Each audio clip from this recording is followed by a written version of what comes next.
तो आज के इस क्लास में हम लोग हेपेटोमेगैली के बारे में पढ़ने जा रहे हैं। हेपेटोमेगैली का मतलब होता है इनलार्ज लिवर। जब लिवर अपने तभी हजम से बड़ा हो जाता है तो उसको हेपेटोमेगैली कहते हैं। यूनानी तिब्बी इस्तिलाह में इसको अज़्म कबिद कहते हैं। अज़्म का मतलब होता है बड़ा हो जाना और कबिद जिगर को कहते हैं। जब लिवर अपने तभी हजम से बड़ा हो जाता है तो उसको अज़्म कबिद या हेपेटोमेगैली कहते हैं।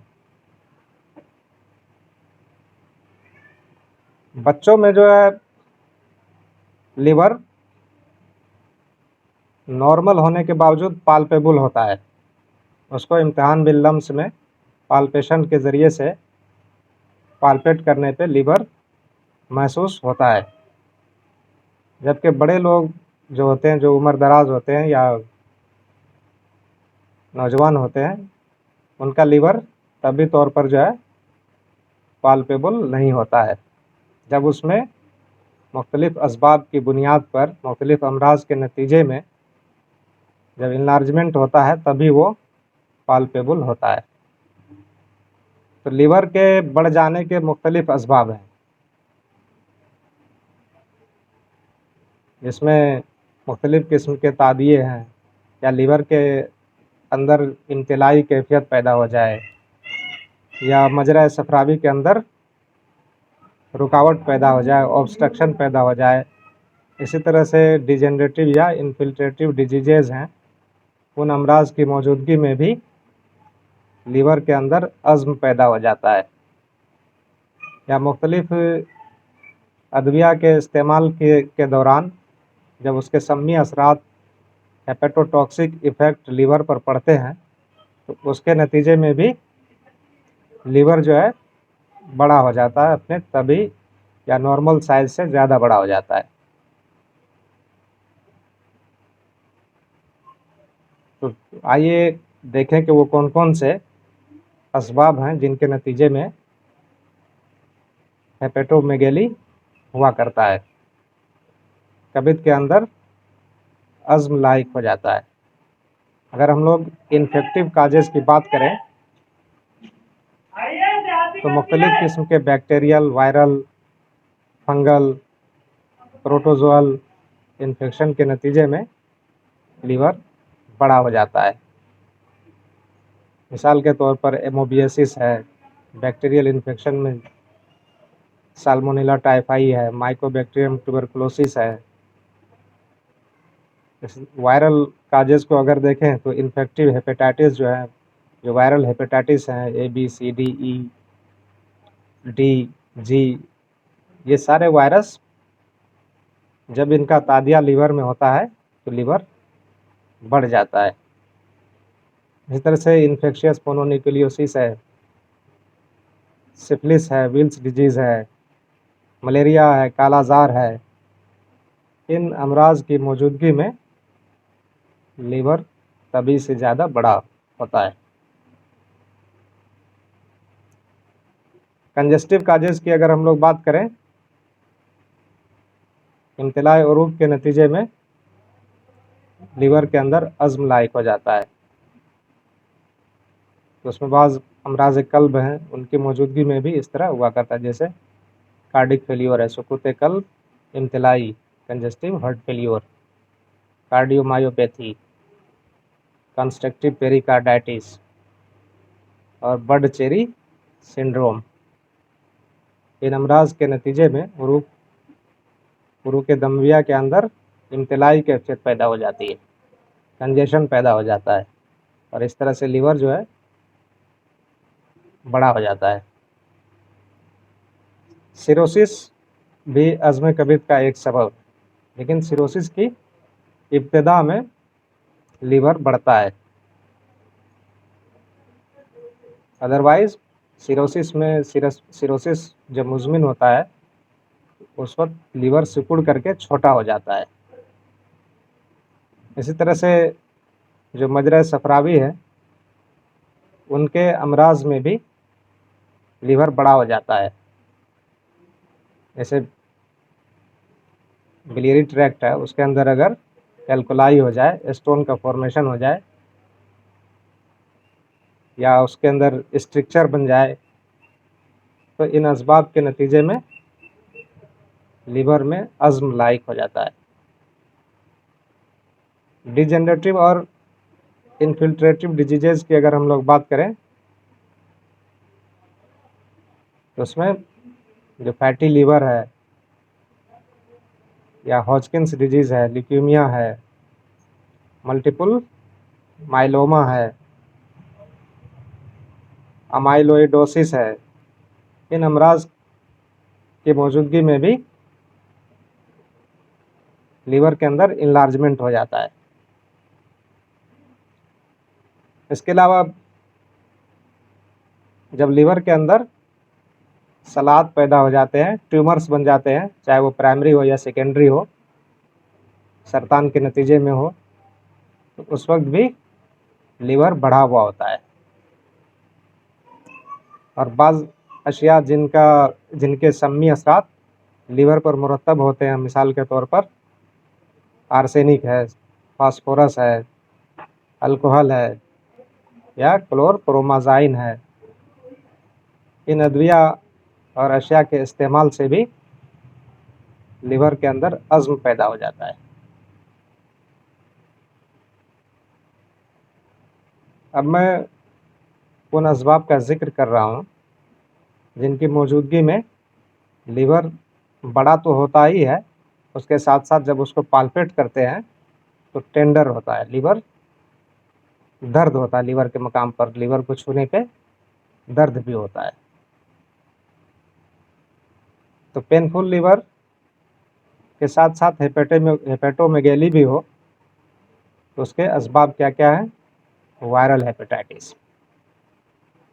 जब मरीज़ वर्मे कबिद वीरूसी में मुब्तला होता है तो जब लीवर को पाल्पेट करते हैं तो इम्तहान बिन लम्स के दौरान लीवर को जब छूते हैं तो मरीज़ दर्द की शिकायत भी करता है और लीवर बढ़ा भी होता है। इसी तरह से कंजेस्टिव हार्ट फेल्योर में भी लीवर बढ़ा हुआ होगा और उसमें पाल्पेट करने पे टेंडरनेस होगी। इसी तरह से जो लीवर एब्सेस है, खुराज कबीद, लीवर एब्सेस की मौजूदगी में भी लीवर बढ़ा हुआ मिलेगा और पाल्पेट करने पे उसमें दर्द होगा। सरतान वगैरह में भी लीवर में मामूली दर्द होता है, लीवर बढ़ा हुआ मिलता है।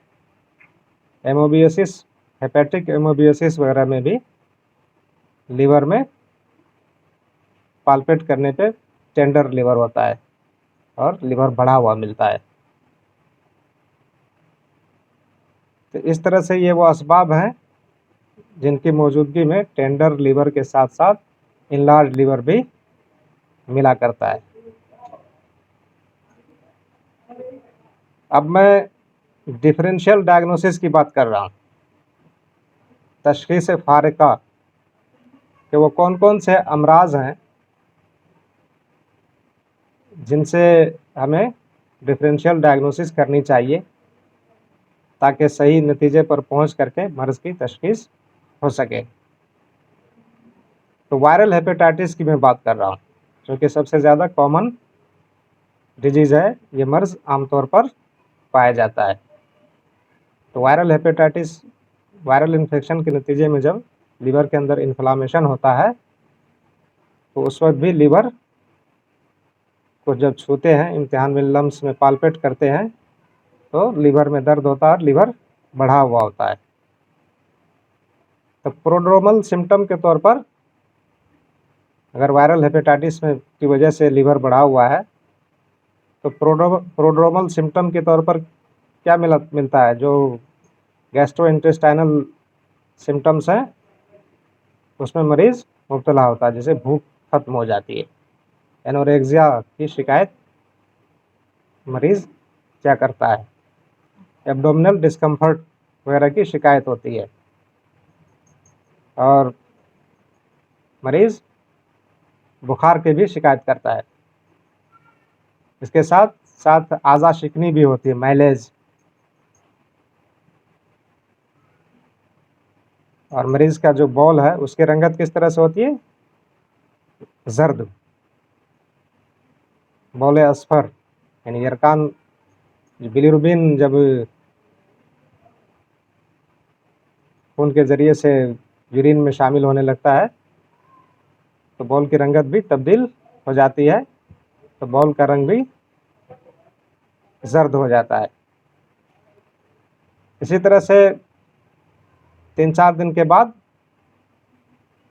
आँखों में भी वो जर्दी नुमायाँ हो जाती है, येलो डिस्कलरेशन, जिसको इस्तिलाही तौर पर यरकान या जॉन्डिस कहते हैं। तो जॉन्डिस भी पाया जाएगा। उसके साथ-साथ इनलार्ज टेंडर लीवर मिलेगा और इंटरकोस्टल स्पेस में भी टेंडरनेस मिला करती है। और 25% मरीज़ों में अज़्म-ए-तिहाल भी मौजूद होता है। वायरल हेपेटाइटिस के 25% मरीज़ों में स्प्लीनोमेगैली भी मिला करता है, स्प्लीन बढ़ी हुई होती है। एक और कंडीशन है या एक और मर्ज़ है जिसमें लीवर बड़ा होता है और टेंडर होता है, लीवर एब्सेस। लीवर एब्सेस 2 तरह के होते हैं, अमेबिक लीवर एब्सेस और पायोजेनिक लीवर एब्सेस। तो लीवर एब्सेस की मौजूदगी में भी लीवर के मकाम पर जब पाल्पेट करते हैं तो दर्द होता है और लीवर भी अच्छा खासा बढ़ा हुआ था, moderate to huge enlargement of liver and tender liver मिलेगा। इसके साथ-साथ जब लीवर में एब्सेस होता है तो मरीज़ को रायगर की भी शिकायत होती है, ठंड लग करके कँपकँपी के साथ बुखार आता है। और हिस्ट्री क्या मिलेगी ऐसे मरीज़ों में जो अमेबिक लीवर एब्सेस में मुब्तला होता है, तो पास्ट हिस्ट्री मिल सकती है स्टूल में म्यूकस और ब्लड आने की, ब्राज़ के साथ-साथ मुखात और दम का भी इखराज होता है। ये पास्ट हिस्ट्री बहुत सारे मरीज़ों में मिला करती है। इसके साथ-साथ शिफ्टिंग डलनेस मिलेगी, ऊपर की तरफ जो डलनेस का रकबा होगा वो बढ़ा हुआ होगा।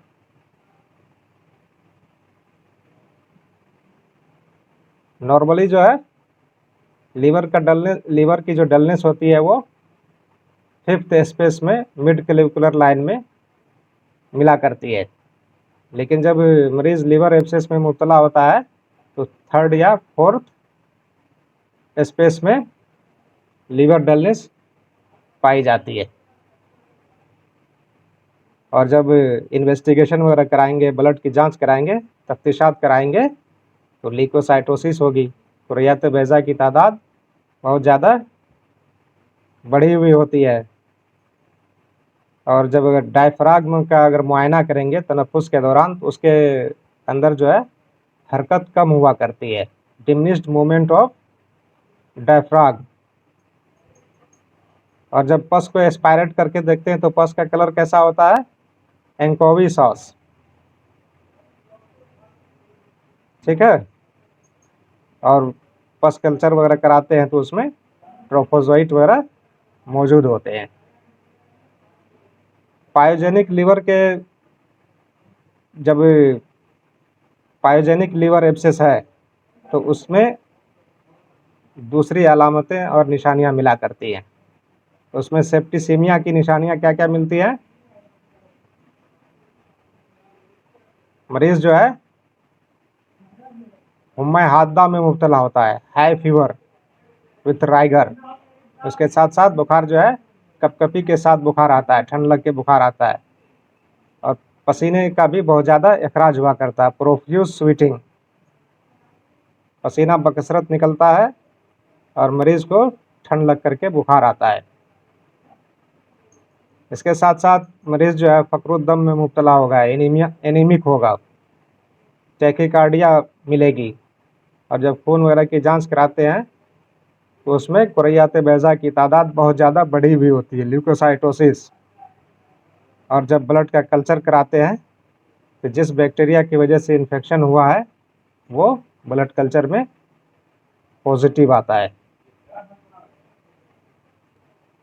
और कुछ मकामी निशानियां भी मिलती है पायोजेनिक लीवर एब्सेस में।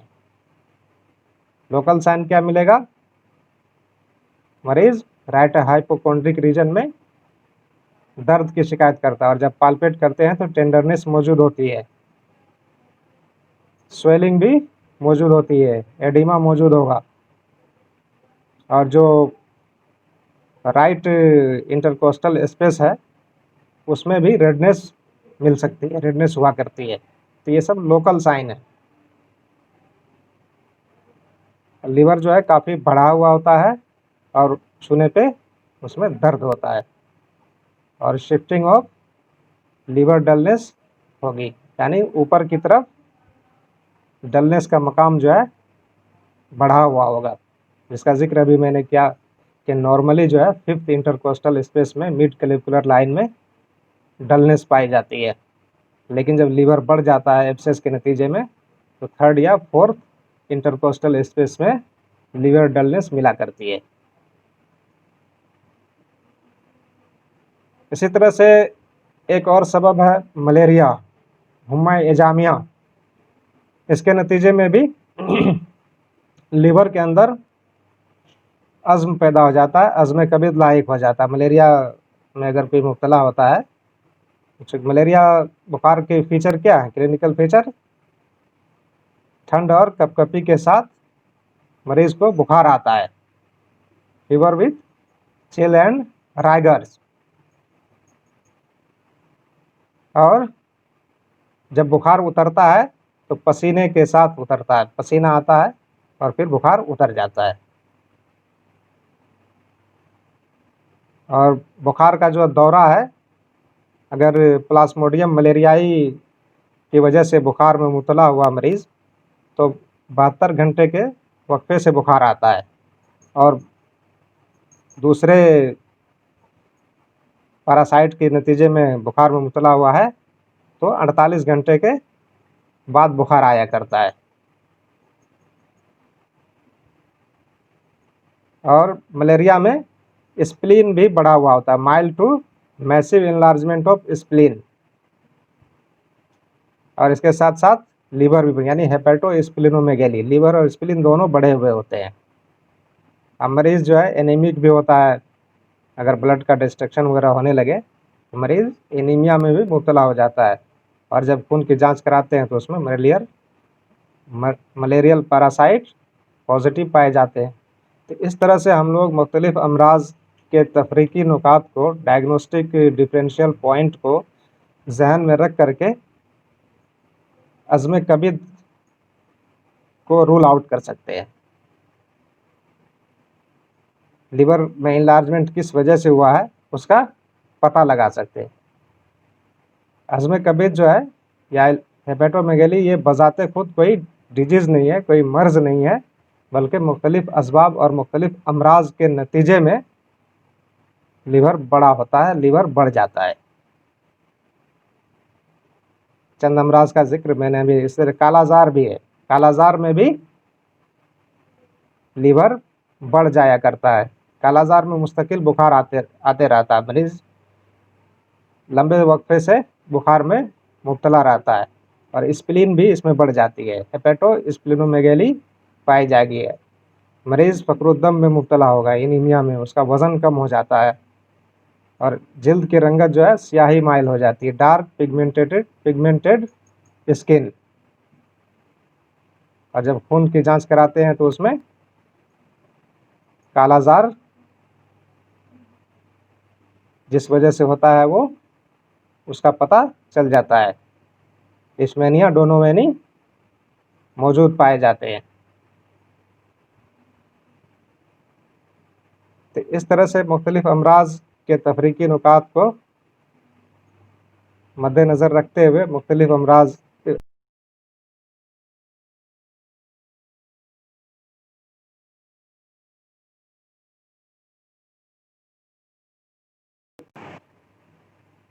हाइड्रेटेड सिस्ट अगर लीवर में बन जाए तो उसकी वजह से भी लीवर बड़ा हो जाता है, लेकिन इसमें एक बुनियादी फ़र्क ये है कि इसमें लीवर टेंडर नहीं होता है। लीवर बड़ा तो होगा लेकिन टेंडर नहीं होगा, जब पाल्पेट करेंगे तो उसमें दर्द नहीं होता है। और अगर ये सिस्ट लीवर के सुपेरियर सरफेस पे है तो पाल्पेट करने पे वो सिस्ट किस तरह से महसूस होती है? राउंडेड, लोकलाइज्ड और स्मूथ स्वेलिंग, मकामी तौर पर गोल उभार होगा, और वो उभार किस तरह होती है? चिकनी होती है। जबकि कार्सिनोमा वगैरह की वजह से अगर लीवर बड़ा होता है तो लीवर की सरफेस स्मूथ नहीं होती है, इर्रेगुलर होती है, रफ सरफेस होगी। इसी तरह से हाइड्रेटेड सिस्ट के नतीजे में मरीज जो है जॉन्डिस में भी मुब्तला नहीं होता है, यरकान नहीं मिलता है, स्प्लीन भी बढ़ी भी नहीं होती है।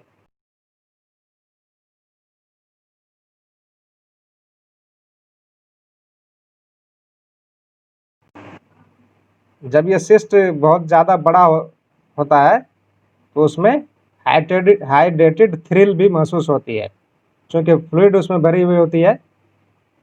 तो जिस तरह से एसाइटिस में फ्लूइड थ्रिल महसूस होती है, उसी तरह से इसमें भी हाइड्रेटेड थ्रिल महसूस होती है। और हाइड्रेटेड सिस्ट में कुत्तों के रक्त में रहने की रुदाद पाई जाती है, हिस्ट्री मिलेगी, क्योंकि कुत्ते से ही ये मर्ज फैला करता है। हाइड्रेटेड सिस्ट जो है कुत्ते के स्टूल वगैरह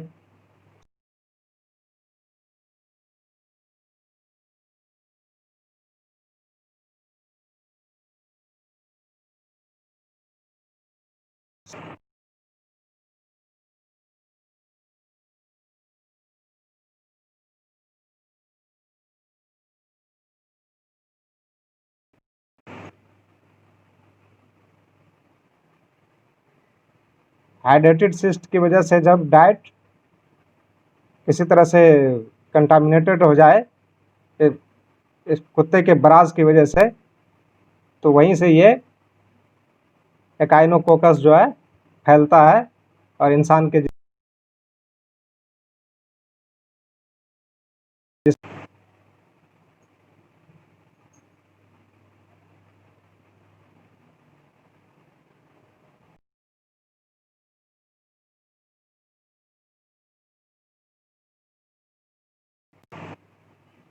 किसी कुछ पूछना है तो बोलो, कोई कुछ पूछना चाहता है तो पूछो।